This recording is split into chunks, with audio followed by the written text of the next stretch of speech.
Je m'appelle Maudou Ndiaye, je suis le secrétaire général du collectif des DGP du site de l'ancienne piste. Mon cher, nous nous adressons aujourd'hui à la presse sénégalaise pour dénoncer la situation d'injustice que vivent les propriétaires des bâtiments commerciaux démolis au niveau de l'ancienne piste.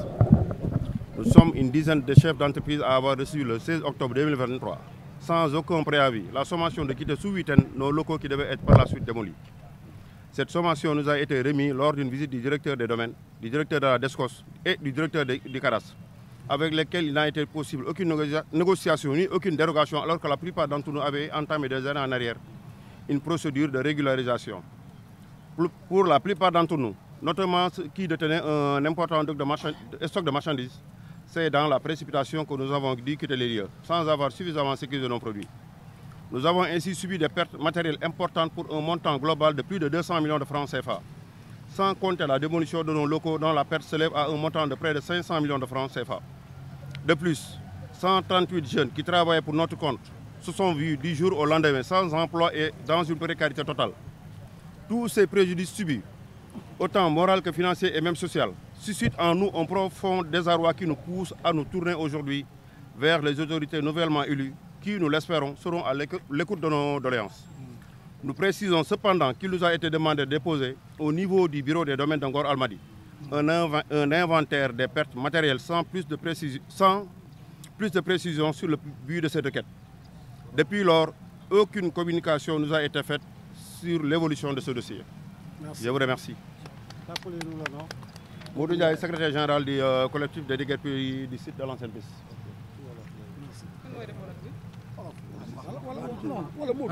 Modou kon neel olof bi rek benn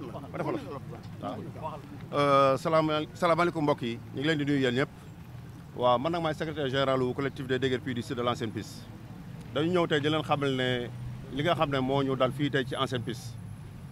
dañu presque boo xoolee la plupart yi nekk ci ñun ay immigré lañ yoo xam ne dañoo dem Europe wala ñu dem feneen liggéey daan seen doole ba am seen i moyen ñu ñëw fii investir fii ci ancienne piste. site bii nag day site boo xam ne état moo ko moom mu nekk titre foncier bu état kenn moomu ko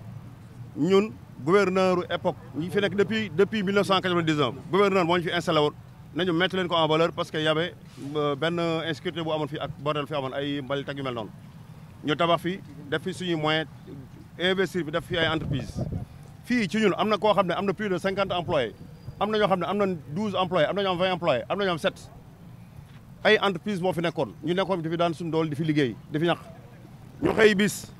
waa DESCOS ak waa cadastre ak urbanisme ak impôt et domaine ànd ñëw def seen délégation ñoo fekk ñu fii sans l'aval du gouverneur actuel il n'est même pas au courant de la destruction de nos biens alors que c'est pas normal moom coppe bi ñu ko seetee loolu la ñu wax moom il n'était pas au courant parce que ñun prévoiruñu woon pour jëlee ñu fi dañu mas a gëmloo impôt et domaine dañ leen fii bàyyi parce que nekkoon nañ ci voie de régularisation depuis des années am na ci ñoo xam am nañ avis favorable bu urbanisme am ñu am avis favorable bu cadastre am ñoo xam am nañ bu ANACIM am na ñoo xam ne signé nañ bàyyi ñu toj seen i place am na ñoo xam ne am na notification bàyyi ñu toj seen i place pourquoi am ñoo ak chaque mois kenn koy doon fay maire yi ñii 100 000 francs ñii 50 000 ñii 75 000 francs ñu xëy bis sobee ñu jëlee ñu fi ci une semaine am ñoo xam ne seen matériel pour ñu déplacer fay nañu plus de 7 millions de francs am ñoo xam ne seen i bagage ba léegi amuñ fu ñu ko dugal. Combien de personnes 138 jeunes yu doon liggéey ci ñun ci suñu entreprise ñu ngi nekk au chômage luñ bëgg a def c'est ñoom politiciens yi ak quelques personnes des services techniques de l'État liggéeyu jël terrain yi def seen i plan séddoo ko seen biir jëlee ñu fi ñun nag nga xam ne ay chef d'entreprise ay nit ñoo xam ne bu ñu bëgg a tabax ay kër di luye ay mel noonu mu tegee fan injustice boobu la ñëw di ko xeexte ak di ko yëgal askan wi yëpp di leen xamal ne wax dëgg yàlla tooñ dañu fa tooñ mën a yem am na lu ñu metti trop nguur gu bees gii fi nekk nag am nañ ci ñoom yaakaar président Diomaye Faye am nañ ci moom yaakaar ndax dañ ñoo tooñ Ousmane Sonko dañ ñoo tooñ wax dëgg yàlla te lii dañ cee war a jóg ndax ay sénégalais boo tey mënu ñoo xëy di liggéey samp seen i entreprise ñu xëy bëgg leen faa jële bëgg indi koo xam ne ci bureau dong la toog liggéeyul góor amulul askan wi benn njariñ lu dul yàq dong la ñuy liggéeyee ak jël alali askan wi morsoli ko di ko jaay loolu la ñuy liggéeyee fii ñu nekk nii ñun ñi fi dëkk ñun ñoo fi dëkk 99 am na ñoo xam ne ñi ngi fi toog tey ji kenn demarul leen kenn toju leen pourquoi te ñun ñoo la fi jiitu am na ñun ñoo xam ne ñun ñoo la fi xajal te pourtant ñoom dañ leen bi ñuy toj dañoo toj ñu jéggi ñu tegewul fenn injustice boobu mooy li ñu naqar yi ñuy demandé nag ñu rétablir ñu dans nos droits ñuy demandé ñu delloo ñu suñuy place ñuy demandé ñu dédommagé ñu parce que dañoo yàq suñu alal ñu bëree bëri seen matériel dañoo toj ci kawam jotuñu koo génnee bu ngeen xoolee fii ci ginnaaw xam ne lii ñaaw na trop nit ki mënut a nekk sur place 25 ans nga xëy na ko da ngay ci 8 jours loolu c'est impossible mënut a nekk ak garaar sax bu bëfoon fenn boo ñëw doo ko mën a ñëw rek jëlee ko fa doo ko bàyyi tottal waaye nit ku teg monté entreprise am 138 jeunes fu ñuy liggéey man nga xëy d'un coup ne ko da ngay jóg loolu amul fenn wax dëgg yàlla loolu daal la ñuy ñaan ñu fajal ñu ko parce que naqar nañ trop tooñ nañu te ñun ñii ñëpp dañ ñoo woo ba ñu ñëw Descos ñu génnee ay këyit wan leen ñëwuñu fa ak ay loxoy nen kenn ku ne am nga këyit boo xam ne sa tur moo ci nekk kenn ku ne am nga plan boo xam ne un géomètre agréé moom moo ko defar ñu déposé ko ak suñuy biens yi construction yi ñu def ak lépp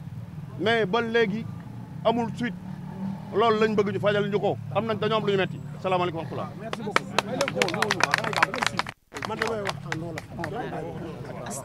asalaamualeykum. yëpp plus particulièrement suñu président de la république Bassirou Diomaye Faye maa ngi koy nuyu di leen sant ñoom ñëpp waaye nag ñun injustice moo ñu andi fii te dañoo déggoon ñu ne kii di Diomaye Faye ak Ousmane Sonko suñu premier ministre injustice moo taxoon tey ji li leen dal leen ba ñun Sénégal yëpp sotal leen jox leen suñu réew mi ñun tamit ñu nekk ci injustice ancienne piste bii dañ fay nekk depuis 25 ans di liggéey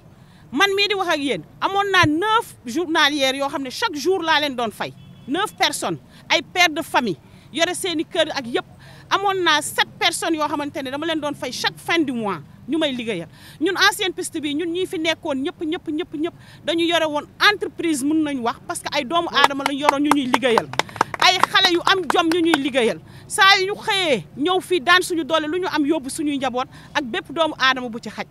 waaw ñu xëy nag directeur Descos Sabouri Ndiaye ak Diagne Mamadou Gueye de DG domaine ñu ñëw fii ci une semaine ñu ñëw some ñu ne ñu lan ngeen di def fii benn kayit ngeen am bu 3 heures indil leen ñu ko Descos 3 heures ñu yóbbul leen suñuy kayit ndax kayit yi ñu yoroon ñu ngi woon en voie de bail ñun ñëpp ñu yóbbul leen ko waxuñu ñu dara une semaine yi ñu some jot ñu ñëw yëkkati suñuy bagage génnee ñu sibiti dàq ñu comme ay xaj te pourtant ñun ay citoyens sénégalais lañ doon servir suñu dëkk jore ay xale di leen liggéeyloo di leen fay di def lu neex yàlla fii ancienne piste bi xamuñu nag ñi fi yoroon ay dëkkuwaay xamuñu ko mais ñun li ñu xamoon li ñu doon def mooy di liggéey di jaamu yàlla kon nag ñu ngi ñaan yow Ousmane Sonko Bassirou Diomaye Faye dañu am yaakaar si yéen moo tax ñu ñëw taxaw ci télé bii di wax di leen ñaan nag fii dañu fee jëlee ak doole lañ ñu fi jëlee 25 ans lañ fi nekk di liggéey